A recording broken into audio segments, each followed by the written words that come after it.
നമ്മളിന്ന് നിൽക്കുന്നത് അറക്കപ്പീടിക ലക്ഷം വീട് കോളനിയിലാണ്. വർഷങ്ങളായി ചെറിയ വഴിച്ചാലുകളും നടക്കാൻ ഏറെ ബുദ്ധിമുട്ടിയിരുന്ന ചെറു ഇടവഴികളും മാത്രമായിരുന്നു ഇവരുടെ ആശ്രയം. ഷിബു ജോസ് പരിക്കൽ മെമ്പറായി ആദ്യം തന്നെ ഇതിന് പരിഹാരം കാണണം എന്ന് ആഗ്രഹിച്ചതും നാം ഇന്ന് കാണുന്നു. ഞങ്ങളുടെ അതിരെല്ലാം കെട്ടി ഞങ്ങളുടെ 4 വശവും ഞങ്ങൾക്ക് പ്ലോട്ടാക്കി തന്ന് ഞങ്ങളുടെ വീടൊക്കെ നല്ല സുരക്ഷിതമാക്കി.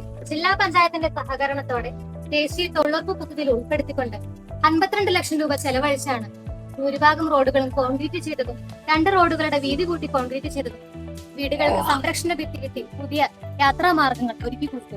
വർഷങ്ങളായി ഇടതു മെമ്പർമാർ തിരിഞ്ഞു നോക്കാതെ ഇലക്ഷൻ വാഗ്ദാനങ്ങൾ മാത്രം നൽകിയിരുന്ന ഈ സ്ഥലത്തെയാണ്, ഇവിടുത്തെ ജനങ്ങളുടെ ജീവിത സാഹചര്യത്തെയാണ് ഈ 10 വർഷം കൊണ്ട് മാറ്റം കൊണ്ടുവരാൻ സാധിച്ചത്. ഈ മാറ്റങ്ങൾ നാം മുൻപോട്ട് കൊണ്ടുപോകേണ്ടത് പുറകോട്ടല്ല, മുൻപോട്ടാണ് നമുക്ക് സഞ്ചരിക്കേണ്ടത്.